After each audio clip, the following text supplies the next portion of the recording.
శ్రీ గురుభ్యో నమః. శ్రీమాత్రే నమః. ఈరోజు మనం శ్రీ లలితా సహస్రనామ స్తోత్రంలోని 11వ శ్లోకం నేర్చుకుంటున్నాం. ఇందులో 27, 28 నామాలున్నాయి. 2 16 అక్షరాల నామాలే. పదాలుగా నేర్చుకునేటప్పుడు విడివిడిగా చదువుకుంటున్నాం. కానీ నామంగా చదివేటప్పుడు మాత్రం ఖచ్చితంగా 16 అక్షరాల నామం ఒకేసారిగా చదవవలసిందే. 11వ శ్లోకం.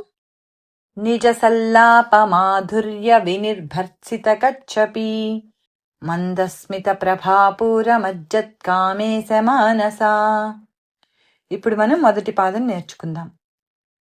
నిజ సల్లాప నిజ సల్లాప నిజ సల్లాప నిజ సల్లాప మాధుర్య మాధుర్య మాధుర్య మాధుర్య వినిర్భర్సిత వినిర్భర్సిత వినిర్భర్సిత వినిర్భర్సిత కచ్చపి కచ్చపి కచ్చపి కచ్చపి నిజ సల్లాప మాధుర్య నిజ సల్లాప మాధుర్య నిజ సల్లాప మాధుర్య నిజ సల్లాప మాధుర్య వినిర్భర్సిత కచ్చపి వినిర్భర్సిత కచ్చపి వినిర్భర్సిత కచ్చపి వినిర్భర్సిత కచ్చపి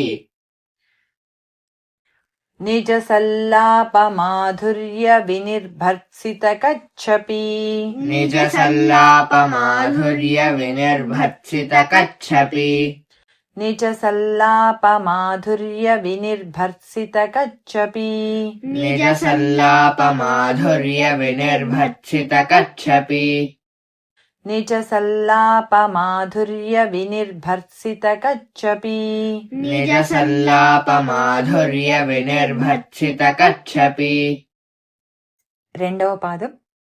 మందస్మిత మందస్మిత మందస్మిత మందస్మిత ప్రభాపూర ప్రభాపూర ప్రభాపూర ప్రభాపూర మజ్జత్కామేశ మజ్జత్కామేశ మజ్జత్కామేశ మజ్జత్కామేశ మానసా మానసా మానసా మానసా మందస్మిత ప్రభాపూర మందస్మిత ప్రభాపూర మందస్మిత ప్రభాపూర మందస్మిత ప్రభాపూర మజ్జత్కామేశ మానసా మజ్జత్కామేశ మానసా మజ్జత్కామేశ మానసా మజ్జత్కామేశ మానసా.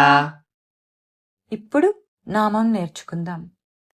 మందస్మిత ప్రభాపూర మజ్జత్కామేశ మానసా మందస్మిత ప్రభాపూర మజ్జత్కామేశ మానసా మందస్మిత ప్రభాపూర మజ్జత్కామేశ మానసా మందస్మిత ప్రభాపూర మజ్జత్కామేశ మానసా నిజ సల్లాప మాధుర్య వినిర్భర్సిత కచ్చపి నిజ సల్లాప మాధుర్య వినిర్భర్సిత కచ్చపి మందస్మిత ప్రభాపూర మజ్జత్కామేశ మానసా మందస్మిత ప్రభాపూర మజ్జత్కామేశ మానసా నిజ సల్లాప మాధుర్య వినిర్భర్సిత కచ్చపి నిజ సల్లాప మాధుర్య వినిర్భర్సిత కచ్చపి మందస్మిత ప్రభాపూర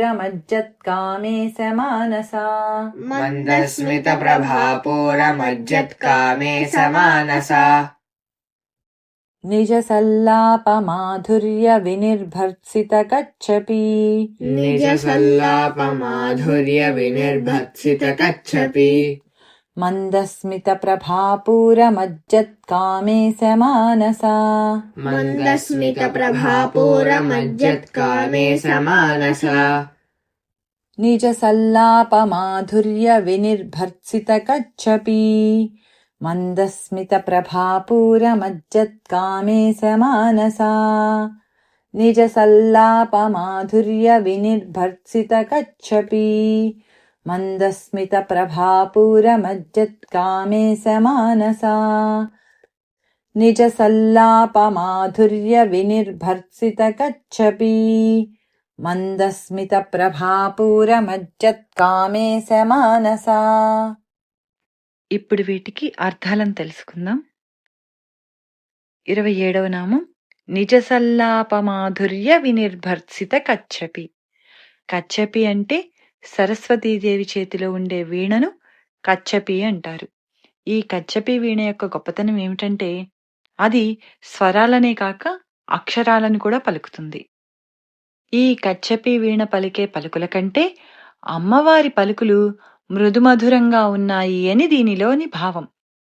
అంటే అన్ని విద్యలకు మూలమైన అమ్మవారు చదువుల తల్లి సరస్వతికి కూడా ఈ విద్యలను ప్రసాదించింది ముగురమ్మల మూలపుటమ్మ అయిన ఈ తల్లియే అని చెప్పడం దీనిలోని భావం.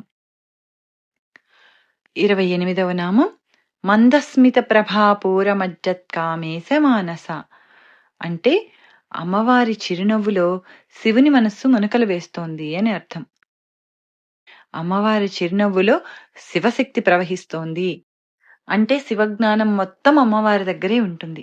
అమ్మవారిని ఆరాధిస్తే ఆ శివజ్ఞానాన్ని అమ్మవారు మనకు ప్రసాదిస్తారు. కేవలం అమ్మవారి చిరునవ్వును ధ్యానించడం వలన మనకు జ్ఞానము ఆనందము రెండూ కలుగుతాయి. అదే దీనిలోని భావం. మరొక్కసారి శ్రీ లలితా సహస్రనామ స్తోత్రం ఎప్పుడు నియమంగానే పారాయణ చేయాలి. తరువాత 16 అక్షరాల నామాలు మనం ముందు పదాలుగా నేర్చుకుని తర్వాత నామాలుగా నేర్చుకుంటున్నాం కాబట్టి విడివిడిగా పదాలు నేర్చుకుంటున్నాం.